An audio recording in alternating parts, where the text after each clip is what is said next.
Como é que vocês ficaram da semana passada para cá, com o que a gente viu, o vídeo do Sozinho que a gente assistiu, né? Para quem não pôde estar, no nosso encontro passado, a gente assistiu aquele vídeo do YouTube que o título é Sozinho, que a gente viu a ação dos obsessores em quem tem essa ingestão de álcool frequente, né?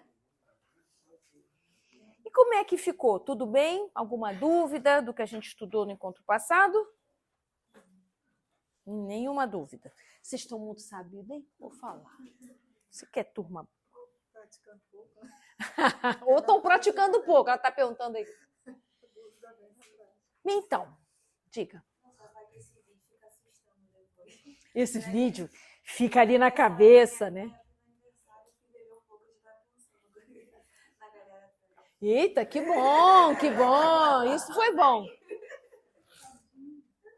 Você ficou mais consciente do que acontece o tempo todo. Foi ótimo. Porque ali a gente viu que a presença dos desencarnados está o tempo todo entre nós. Sempre, gente. Não há como a gente não estar na companhia de espíritos. É que eu não tenho vidência, mas eu sei que aqui nessa sala tem andares de desencarnados que vêm assistir nossa aula. Só que eu não vejo, mas sinto. Né? Então vamos lá, é nós. Para a gente poder dar esse passo que a gente vai dar aqui, quero conversar com vocês um pouco sobre a questão 132 do Livro dos Espíritos. Eu não sei se eu já apresentei esse gráfico para vocês, mas de qualquer maneira, se eu já apresentei, quem já é sabido vai reforçar. Quem está vendo pela primeira vez, por favor, podem fazer perguntas à vontade. Na questão 132, Kardec pergunta. O que vocês acham que Kardec perguntou nessa questão? Isso mesmo que você pensou. Ih, não sei o que ele perguntou nessa questão. Qual é o objetivo da gente reencarnar? Por que Kardec está perguntando isso? Não tão somente porque que a gente está fazendo aqui, mas porque há doutrinas espiritualistas que dizem que a gente não vai reencarnar mais. Que a gente pode se iluminar nessa encarnação e está tudo certo. Não precisa mais ter um corpo de carne. Do ponto de vista do espiritismo, não. Nós vamos reencarnar muitas e muitas e muitas e muitas e muitas vezes. O que vai mudar é o tipo de corpo que a gente tem, de acordo com o mundo que a gente for habitar. Mas a gente continua tendo vidas sucessivas, até que a gente não tenha mais necessidade da experiência corpórea. Sim, vai chegar um momento que a gente não precisa mais reencarnar. Mas não é agora. Ainda não, né? Quem está em outros mundos, tem mundos mais adiantados que os nossos. Aí, quem está nesses mundos ainda reencarnam, sim, até não precisar mais. Aí fica na erraticidade. Né? Nós já reencarnamos em mundos mais primitivos que esse aqui. Kardec deu esse nome de mundos primitivos. Nós estamos na segunda classe ainda, né? Que é mundo de provas e expiações. O próximo grau que a gente vai alcançar é o mundo de regeneração. Ainda tem muito mal no mundo de regeneração, numa intensidade menor que a nossa, mas ainda assim. Depois é que iremos para mundos felizes, é um mundo mais evoluído, com a graça de Deus, que o mal já não está mais presente, mas vê como é que a gente ainda tem que passar por muitas etapas para a gente alcançar esse lugar. Nós já estamos melhores do que antes, mas ainda temos uma boa trajetória para frente. Até aqui, beleza? Então ele pergunta, bom, então qual é o objetivo da gente reencarnar? Isso, processo evolutivo que se dá individual e coletivo ao mesmo tempo. Isso quer dizer que se eu reencarnar só preocupado na minha evolução, isso é insuficiente para você evoluir. Você precisa contribuir alguma coisa, quanto mais melhor, com o coletivo que você convive. Até porque esse coletivo contribui para o seu crescimento também. Tudo que a gente usa nesse mundo, a gente usa porque alguém fez, não é? A casa que a gente mora, a comida que a gente come, não é? Então, o mundo ele é solidário. Então, o progresso ele se dá de forma solidária, tudo é solidário. Então, nós temos um compromisso de melhoria individual e, ao mesmo tempo, na contribuição coletiva. Então, não tem esse negócio de eu vou pegar a barca e vou para o mundo de regeneração. Tchau, hein? Fui. Vocês são atrasadinhos e tal. Então, só esse pensamento já, ó, tá ruim. Vai lá pro primitivo, vai lá. Né? Vai pegar a barquinha na direção contrária. Então, como é que acontece a reencarnação dos espíritos nesse nível evolutivo que a gente se encontra? Então, como é que a gente chama esse mundo? De provas e expiações. Então, tá aqui, MPE, né? Não é MPE, que eu fico brincando aqui, que não é Ministério Público? Então, agora eu vou dar outro significado para o M, hein? Então, provas e expiações. Quem sabe a diferença, hein? Não é a mesma coisa, senão Kardec não tinha botado duas palavras. Vidas passadas e prova dessa atual. Muito bem, ó, a nossa aluna nova já matou a pau o primeiro item. Sim, as provas dizem respeito às nossas questões presentes e as expiações dizem respeito às nossas questões passadas. Outra diferença. Aquilo que se repete é expiação. Tem um grau de repetição grande. A expiação tem um grau de repetição grande. Que outra diferença? Meus alunos, vocês não podem fazer feio hoje não, tá gravando, hein? Expiação tem uma grande duração. E a prova, curta. Pouca liberdade também, né? Essa grande duração significa pouca liberdade. O que hoje é expiação já foi prova. Né? Então, as expiações são provas que você foi reincidentemente deslizando. Reprovado. Você foi ficando reprovado, outra chance, reprovou, outra chance, reprovou, outra chance. Chega uma hora, meu querido, vamos rolar agora uma expiação que não está podendo com esse assunto. Se eu continuar a deixar a você só em nível de prova nesse assunto, o seu grau, né, a cronicidade disso está aumentando. Então, para não piorar a sua situação, agora você vai experienciar esse mesmo assunto com mais limite. Com muito mais limite. Né? Agora eu me lembrei que meu filho tinha uns 13 anos, assim, mais ou menos, ele não saía da frente do computador, aquela coisa infernal, né? Eu já tinha feito de um tudo, todos os meus métodos psicopedagógicos eu já tinha utilizado, nenhum deles resolveu. Eu saía para trabalhar e ficava livre, né? Resolvi o seguinte, de manhã quando fui trabalhar, fui lá no quarto dele, tirei o fio, aquele cabo de alimentação, sabe? O principal. Tirei aquele cabo de alimentação, botei na bolsa, fui trabalhar. Eu pensei, meu Deus, quando ele acordar, mas ele vai me odiar completamente, não sei o quê. Não quero nem saber, fui trabalhar. 350 recados no celular, não escutei nenhum, atendi os pacientes todos, não sei o quê. Quando eu cheguei em casa, ele estava uma onça comigo, bravo e não sei o quê. Eu falei, senta aqui, vamos conversar. Você sabe por que eu tirei o fio? Aquela ladainha toda, você isso, você aquilo. Pela seguinte coisa, nós já tentamos tudo para você poder, para você sair da frente do computador. Como você não consegue, eu te ajudei. Você precisa entender que foi uma ajuda. Você não consegue sair, eu resolvi te ajudar. Isso é uma ajuda, isso não é uma punição. Presta atenção que não é uma punição. Está aqui na minha bolsa, seu filho. Eu mostrei, está aqui. Eu só estou te ajudando, porque você não consegue se libertar disso. Não, estou te ajudando. Muito bravamente, mas ele aceitou. Daí nós conseguimos combinar horários, né? Aí que eu consegui fazer negociação de horário. Então, eu acho que é assim que Deus age com a gente. Parece punição, mas é uma ajuda para aquilo que eu mesmo não consigo resistir. Então, nas provas, você vai passar pelas más paixões, né? Pelas más paixões. E o seu trabalho vai ser resistir. A sua prova é resistir. O quanto você consegue resistir? Cada vez que você for resistindo medo e se entregando mais às más paixões, você está caminhando para o grupo da expiação, né? Então, nas provas aqui, curta duração, e nas expiações, longa duração. Exemplo de expiação. Como é que você diz que das provas das más paixões vai para a expiação? Você está diante das más paixões. Começa a resistir.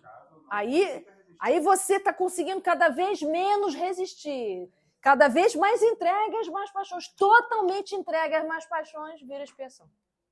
É? Então, por isso que o que é expiação hoje já foi prova ontem, né?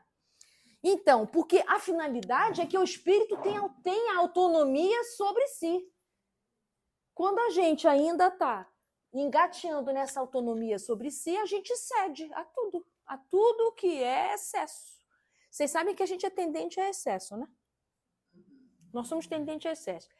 Seja no excesso tanto desse lugar em que a gente não tem limite para nada, como a gente pode se exceder na restrição.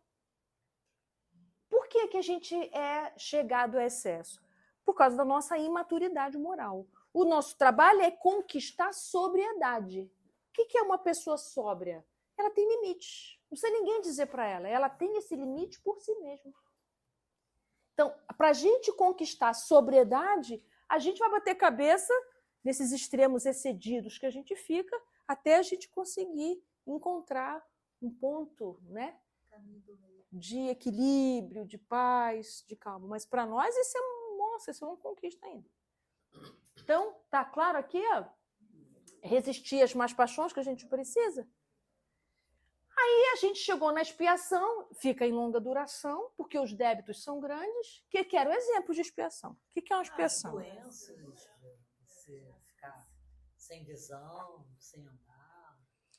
Doenças físicas. Então, assim, tudo aquilo que você não pode não viver, ou seja, tudo aquilo na sua vida que você não tem mais a liberdade de viver ou não viver aquilo, você é compelido a viver aquilo, isso é uma expiação. Ah, eu tenho câncer. Dá para escolher não ter? Não. Expiação. Tá certo? Tudo aquilo que você está experienciando, que você perdeu a liberdade de estar naquilo, é uma expiação. Casamento é uma expiação? Não. Não é. Não é. Você pode sempre ir embora. Né? Um casamento pode ser uma expiação? Não, porque você sempre pode sair. Maternidade, a paternidade, ela é uma missão.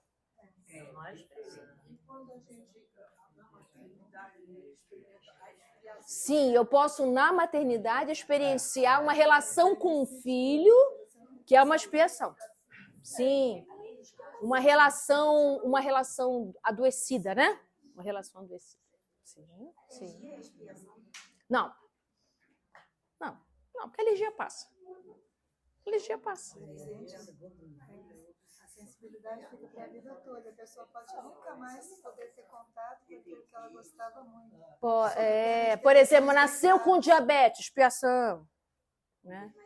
Agora, expiação, nasceu com diabetes, nasceu com alguma questão importante, expiação também para a família. Né? Para a família é prova. Para a família é prova. Por quê? Porque o grau de liberdade da família é maior que o seu. Você não pode se afastar da diabetes. Você pode cuidar da diabetes, mas você não pode não ser. Né? Então, tudo aquilo que você perdeu a liberdade de escolher estar naquilo ou não, você está experienciando uma expiação. A expiação tem 3 etapas. Arrependimento, resgate e cura. Geralmente, o arrependimento acontece quando você está desencarnado. Geralmente não é sempre, tá bom? Pode ser que você tenha se arrependido aqui ainda.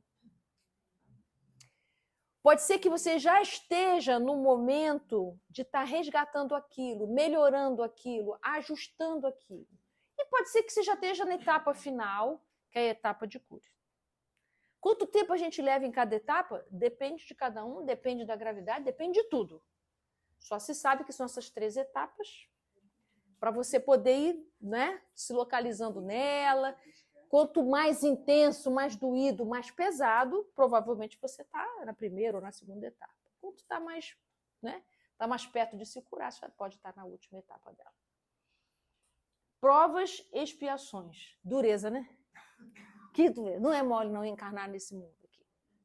Não é mole ser a gente não, né? Dureza. Mas tem a terceira dimensão da nossa reencarnação atual, que são a missão. Isso. Você tem missão? Tem. Todo espírito tem. Todos têm. E é grau também, né? O grau de missão de cada um. Então, Kardec pergunta assim, a paternidade é uma missão? Ele pergunta, a paternidade é? Ele, sim.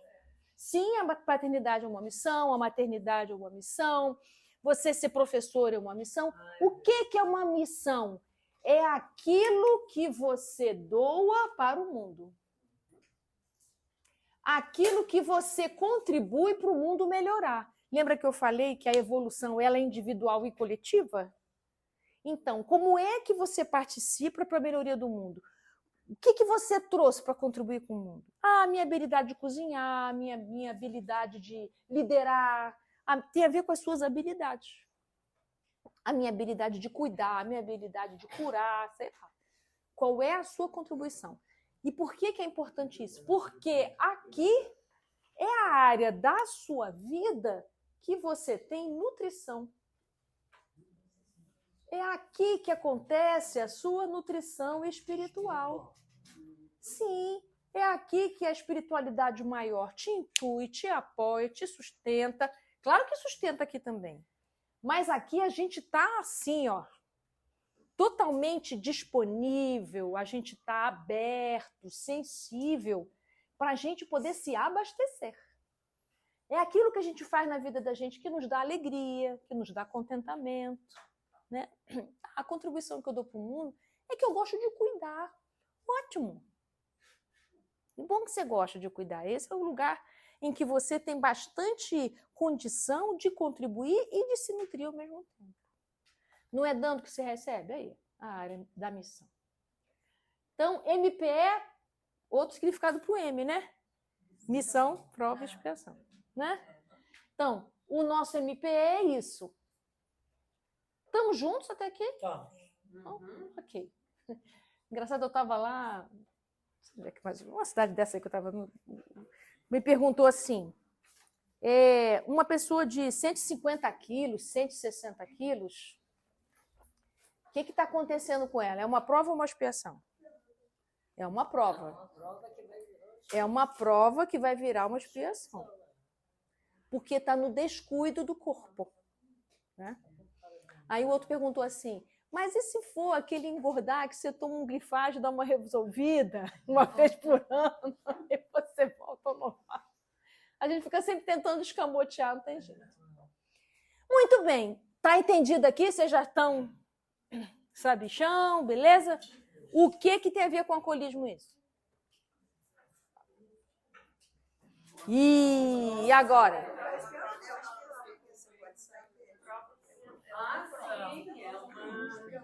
É uma prova que você está respondendo com a viciação que vai se tornar uma expiação. Qual é o perigo? A gente achar que isso é castigo. Isso é a grande complicação. Não entender isso como castigo, mas entender isso como causas e consequências. Né? Se você utiliza mal a sua mão, se você utiliza mal o seu coração, se você utiliza mal o seu olho, nariz, perna, braço, qualquer coisa que você se excede, que você perde o limite da sobriedade, qual é a consequência disso? Adoecimento. Então, se durante essa existência você teve, diante do uso do álcool, uma relação de abuso e de excesso, você vai lesionando os seus órgãos. Seu perispírito registra essas lesões. Próxima encarnação, o seu corpo não vem normal, o seu corpo vem marcado por essas lesões. Então, já virou uma expiação, eu não tenho mais a chance de escolher. Então, esse é o gancho importante de poder compreender que a gente pula daqui para cá. Mas eu também queria acrescentar que as nossas missões de hoje, no passado, já foram o quê? Expiações. Né? O que hoje é missão para você, o que hoje já se tornou um dom, o que hoje é a sua graça, o que hoje é sagrado, o que hoje você faz com tanto amor, já foi no passado o que você lesionou, desperdiçou, não é? Então, por isso que eu acho tão lindo esse entendimento de que todos nós temos jeito. O que hoje a gente está deslizando, derrapando, repetindo, um dia será o lugar aonde a gente vai ensinar os outros a não deslizar, a gente vai ajudar os outros a não cair, porque a gente conhece aquilo por dentro. Né? Nós somos master nesse assunto. Portanto, nós somos os melhores nesse assunto para poder doar. Né? Eu fico vendo, por exemplo, esses educadores que tem nas comunidades aqui do Rio, que dá aula de judô voluntário para a criançada toda. Eu penso, olha que lindeza, já virou missão. Quem será que ele foi numa encarnação anterior? Por que esse interesse, essa paixão por crianças da comunidade? Ele já pode ter sido uma criança em abandono, uma criança que virou adulto e que deslizou, e que se perdeu, e que já se encontrou, e que agora hoje pode doar. Então, por isso que eu falei, os mundos são solidários. A reencarnação ela é toda solidária. O que hoje é missão para você, ontem já foi a sua área mais difícil. E é bom pensar, então hoje o que é mais difícil no meu coração hoje? Se a sua área difícil é o dinheiro, se a sua área difícil é o sexo, se a sua área difícil é o poder, qual é a sua área difícil? Ela um dia será missão. Mas você tem que, malhar para isso. Tá certo? Bom, então, já entenderam aí o alcoolismo, onde é que vai dar. Significa, quem sabe, hoje, quem ainda está deslizando, derrapando no alcoolismo, um dia pode ser um grande hepatologista no futuro, né? O que descobre o grande remédio para o alcoolismo, aquele pesquisador que descobriu o tratamento para as pessoas que têm... É isso, né? É isso. Esse primeiro item, alcoolismo e afeto, é um item importantíssimo, é uma chave para você entender quais são essas complicações das compulsões. A gente já viu isso, né? Que o alcoolismo é uma compulsão. Então, nós temos compulsão de várias ordens. Não já vimos isso? Compulsão alimentar, né? Compulsão por compra, compulsão por comida, compulsão por drogas, compulsão por álcool. Compulsão, tudo aquilo que eu não consigo resistir. É na área do desejo, é na área do prazer, e eu não consigo me afastar.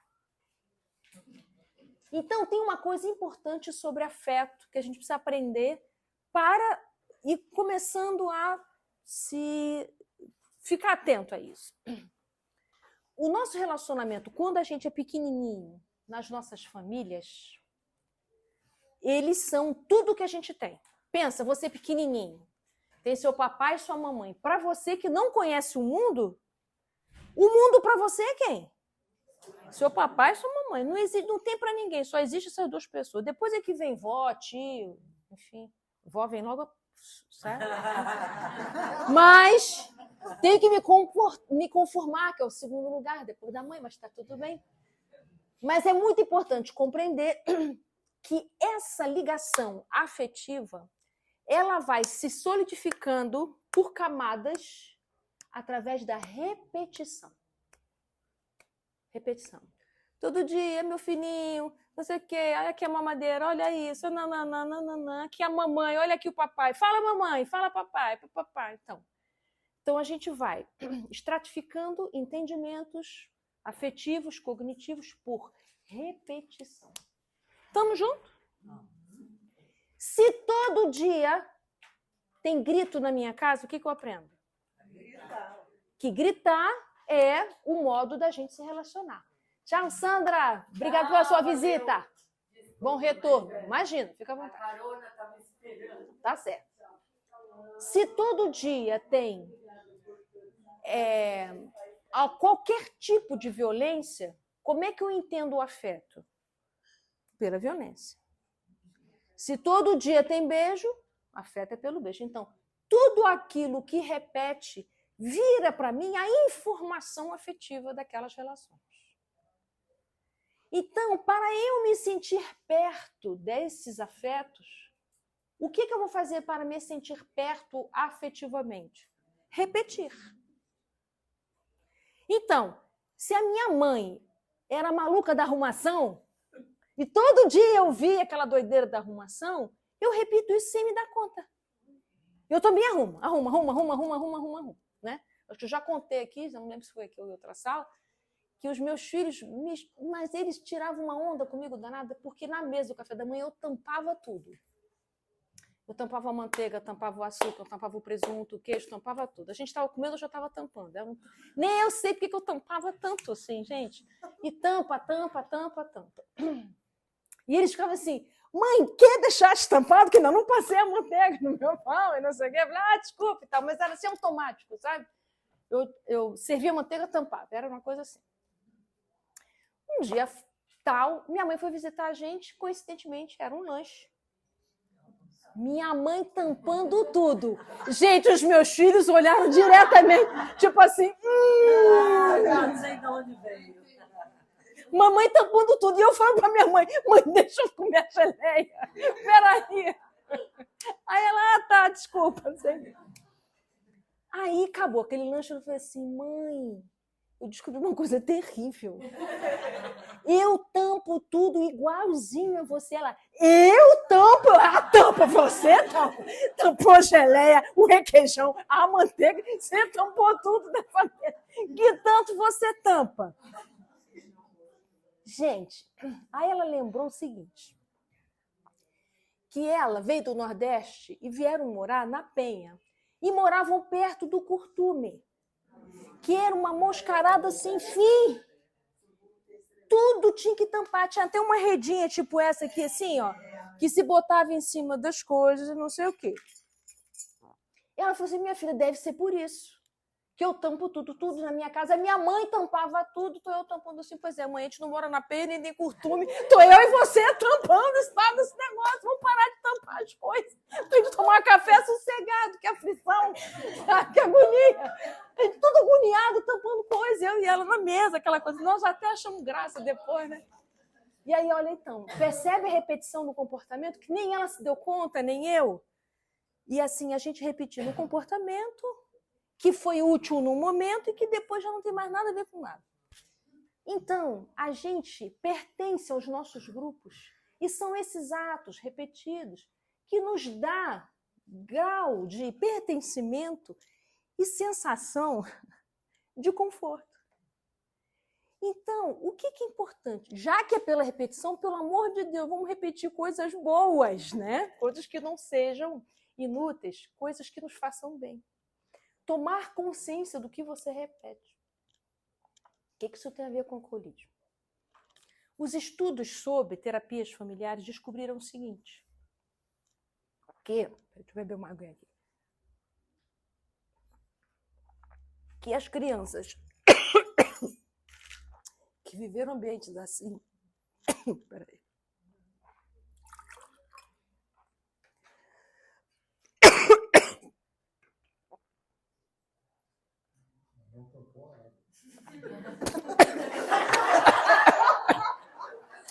Coitada.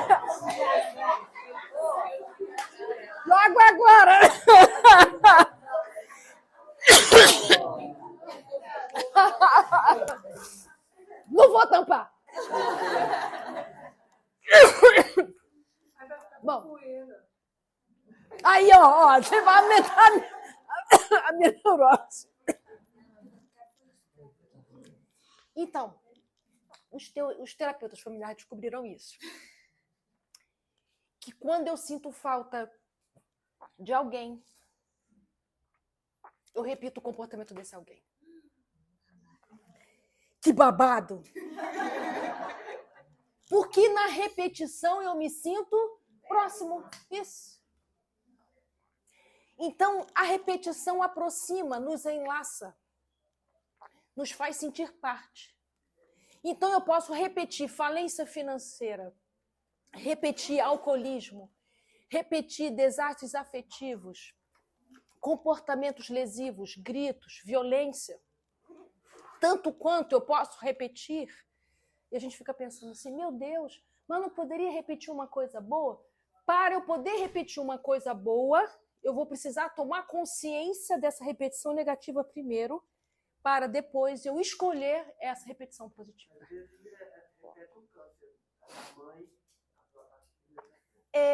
Desastres afetivos também, né? Então, o que a gente precisa se dar conta? Qual é a grande descoberta positiva que eles tiveram disso? Que a gente possa se dar conta de repetições. Então, você começa a olhar assim, pera, deixa eu ver como é que começou isso. Igual eu brinquei aqui com a tampa. Ficar tampando tudo. Mas por que você tampa? Eu tampo. Você tampa. Eu nem eu sabia que eu tampava. Ai, deixa eu ver quem é que tampa. Não é? E a gente, ao se tornar consciente dessa repetição que não nos faz bem, a gente poder conscientemente escolher uma outra maneira de estar perto. Então, às vezes, a gente é duro, é rígido, igual a minha mãe, igual ao meu pai. Isso não é genético. Isso é comportamental afetivo. Aprendido, sentido, repetido. Então, o alcoolismo é uma dessas repetições sérias. Fixado. Que a gente fica fixado. Verdade. Eu agora tem que ligar o ar-condicionado que eu tô morrendo de calor. Então, o que a gente pode fazer com isso, né? Então, o que a Joana de Ângeles está chamando a atenção da gente nesse capítulo é: cuida. Cuida para isso não virar uma expiação. Cuida dessa repetição. Por que você está compulsivamente nesse lugar? Por isso que na terapêutica ela vai dizer, não tem jeito, você vai precisar fazer um processo psicoterápico para você descobrir onde é que você começou isso. Porque ninguém reencarna para ser alcoolista. Então, o que você está fazendo aí, perdido nesse caminho? O que te aconteceu? Como é que você chegou aí? Você pode dizer assim, eu comecei a beber com os meus colegas. Sim, a gente sabe que é assim, né?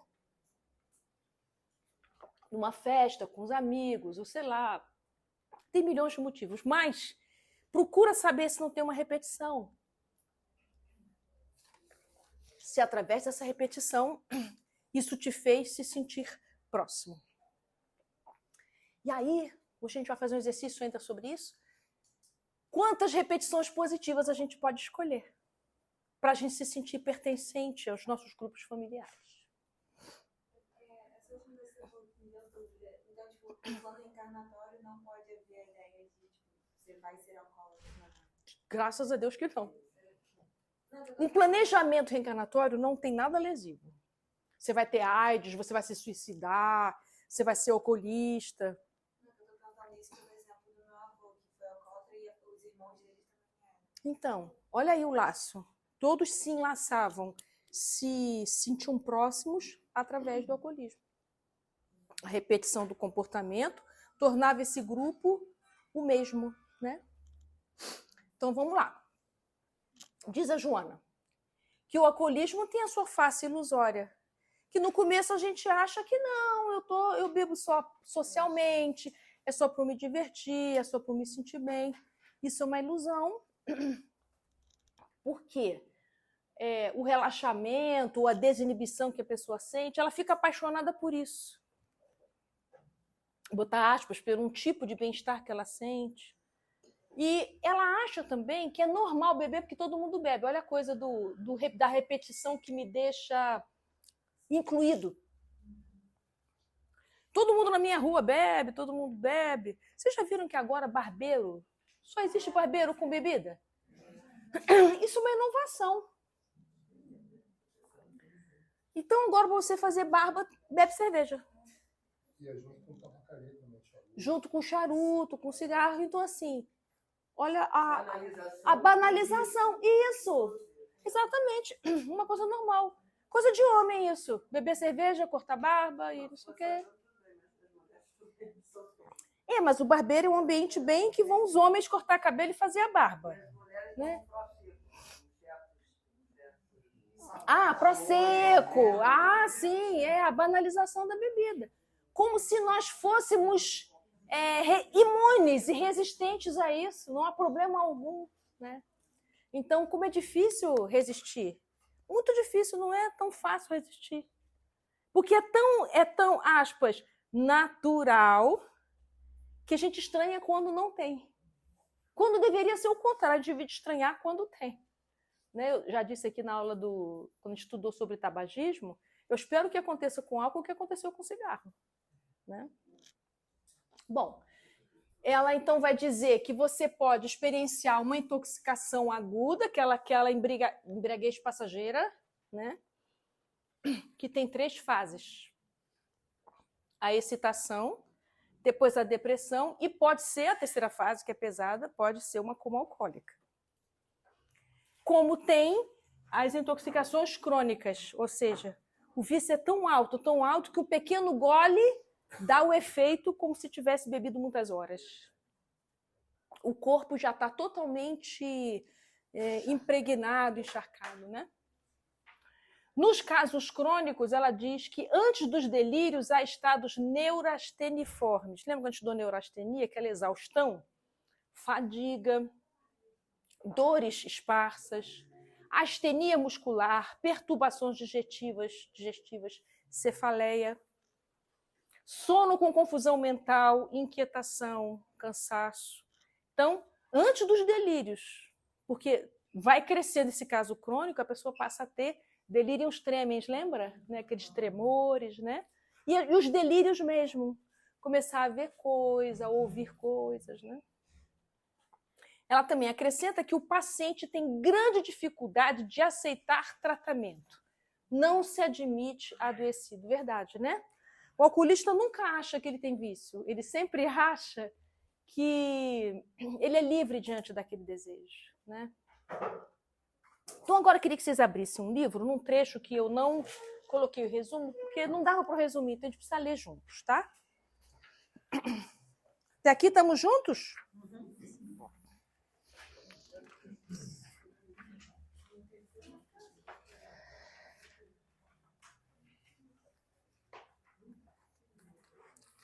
Então eu coloquei aí no quadro. Nós estamos no item prejuízos físicos, mentais e morais do alcoolismo, né?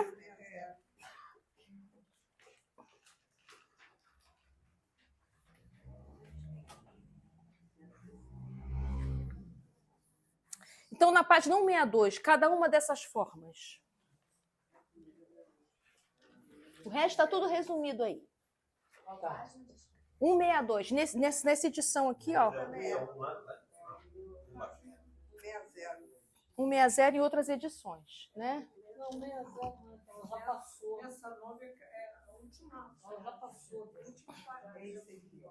Cada uma dessas formas de embriaguez tem a sua característica sempre degradante. Estamos juntos? Não. Sempre degradante para o paciente, que perde completamente o controle da razão, da emoção e do organismo físico, no qual instalam-se problemas de alta gravidade. Também é conhecida a embriaguez simples, ou excitação ebriosa, na qual o paciente pode apresentar-se de forma expansiva ou depressiva, de acordo com a sua constituição emocional. Na situação sem controle sobre as inibições, desvela-se e, em face da liberação, pode tornar-se vulgar, agressivo, ultrajando as pessoas, agredindo os costumes, derivando para diversos tipos de crimes contra o cidadão, o patrimônio. Lentamente, o paciente começa a sofrer perturbações intelectuais e de memória, embotamento dos sentimentos, distúrbio de conduta. Além desses desequilíbrios, a face apresenta-se pálida e de expressão cansada, língua saburrosa, hepatomegalia, hepato é fígado, né? Fígado aumentado. Febre, facilidade para permitir-se infecções, gripe, erisipela, pneumonia. Quando irrompe o delirium tremens, o paciente encontra-se em fase adiantada de alcoolismo, com impossibilidade imensa de retornar à sanidade, ao equilíbrio, em razão dos distúrbios profundos nos sistemas nervoso central, neurovegetativo, simpático, parasimpático, além das disfunções de outros órgãos que se encontram afetados pelo excesso de álcool: fígado, rim, pâncreas, estômago, intestino, coração. Noutras vezes, o paciente é conduzido à demência alcoólica, em decorrência do enfraquecimento generalizado de todas as funções psíquicas, particularmente as intelectuais, ao tempo em que é atingido na afetividade, na moralidade. Nessa fase, a morte é quase iminente, pois as funções orgânicas exauridas já não podem se manter em ritmo de trabalho equilibrado, cedendo lugar ao descontrole e à exaustão. Grave, né, gente? Grave. A gente não vê que está acontecendo isso.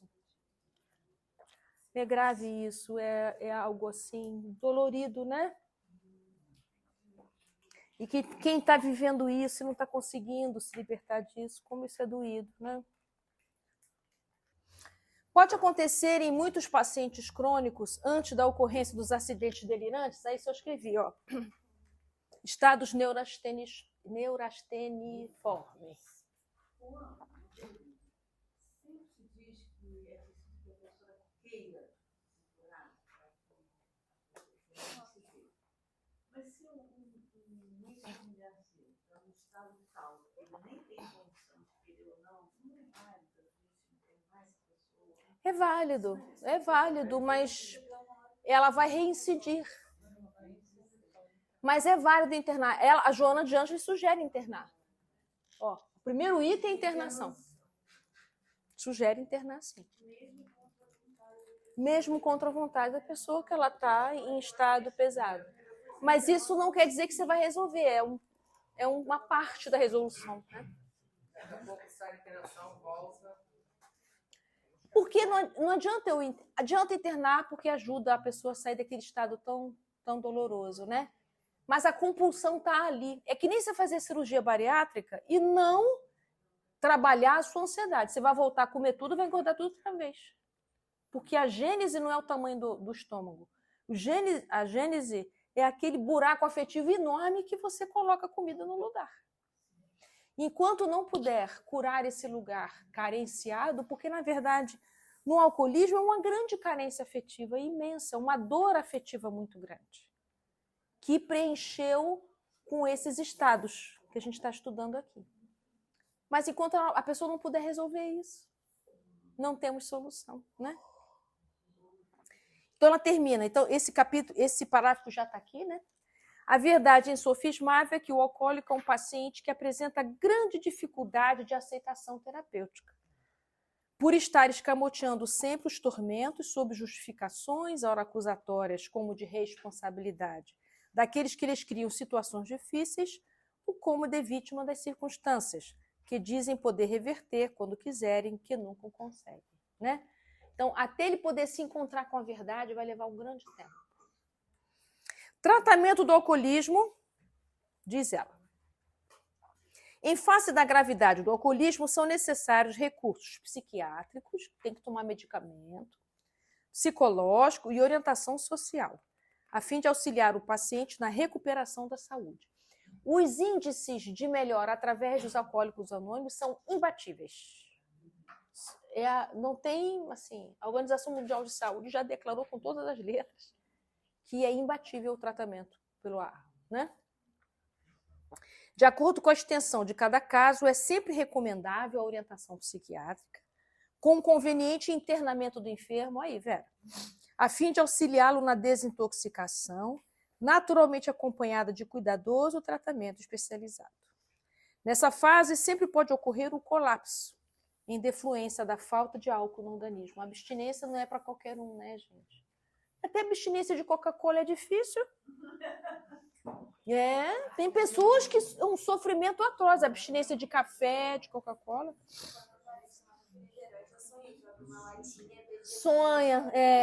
Sonha que bebe a lata. É isso mesmo. Então, eu já botei aqui um bastante resumo, ó. Psicoterapia, boa leitura, passes, oração e se responsabilizar pela transformação moral.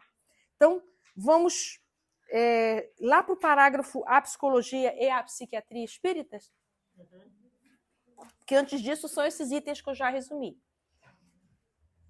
A psicologia e a psiquiatria espírita conseguiram demonstrar que existe outra realidade, né? A realidade espiritual, além dessa realidade nossa corporal, né? Na qual a vida estuante se apresenta, tá?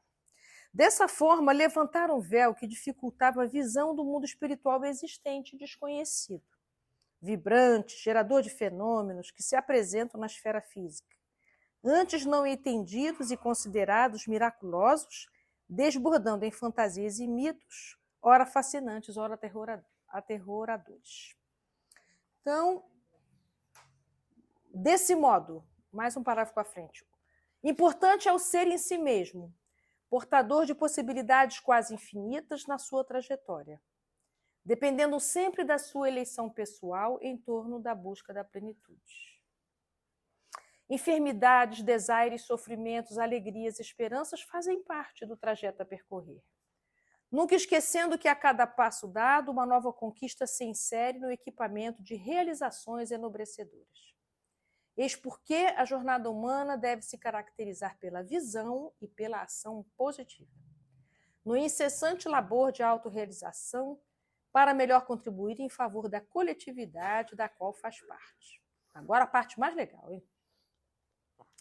A cura real, portanto, de qualquer paciente reside na sua transformação moral para melhor, porque pode recuperar a saúde física, emocional e mesmo psíquica. No entanto, se não aceitar a responsabilidade para auto-iluminar-se, logo enfrentará novos problemas e situações desafiadoras. Essa reabilitação deve se dar, por certo, do interior para o exterior, do sentimento para o corpo, né? Tendo em vista a presença da morte e da imortalidade, convém ter-se sempre em mente que a cura lograda, por mais ampliação de tempo que conceda, não impedirá o inevitável fenômeno da morte que acontecerá. Então, que a gente possa desencarnar bem, né, gente? Ana, eu lembrei aqui que Fala.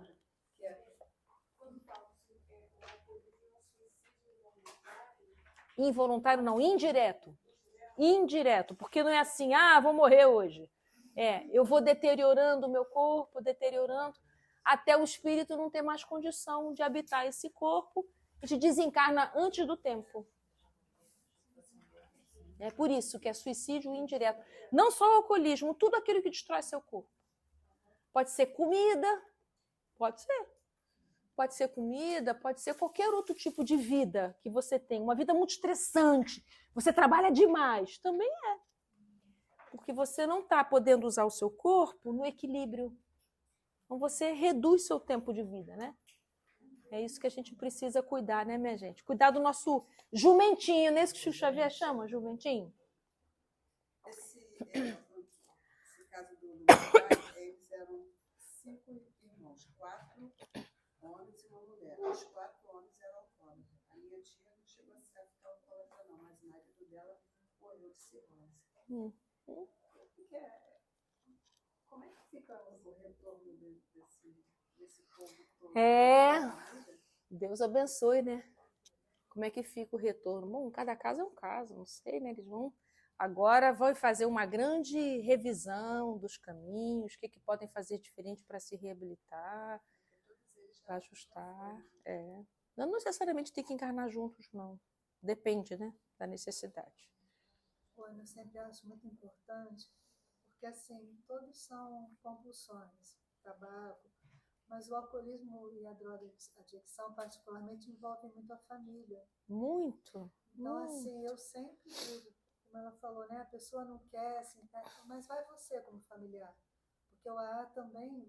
Também acolhe os familiares, sim. Porque assim, quando o outro não vai você, porque senão você vai adoecer junto. Exatamente, Não vai saber exatamente. lidar com aquilo. E se você, enquanto familiar, se você for esposa ou marido, você não é consanguíneo, mas você não consegue se desvencilhar daquela relação, o que a gente aprende com os alcoólicos anônimos, que a gente desenvolveu outro tipo de dependência. Em vez de ser uma dependência química, é uma dependência afetiva. Né?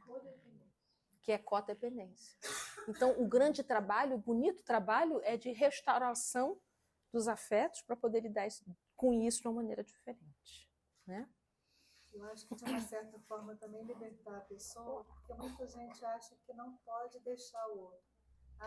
Ele é alcoolista, ele depende de mim, então não vou sair. E a pessoa acha que vive um pouco, né? É difícil não, mesmo. Minha expiação, quer dizer, a minha prova, A minha tá prova. aqui do lado, ou eu tenho, né? Então é um equilíbrio muito delicado. Cuidado para não transformar a prova em expiação, né? É isso. delicado. Então agora a gente vai fechar a nossa gravação e eu quero fazer um exercício com você.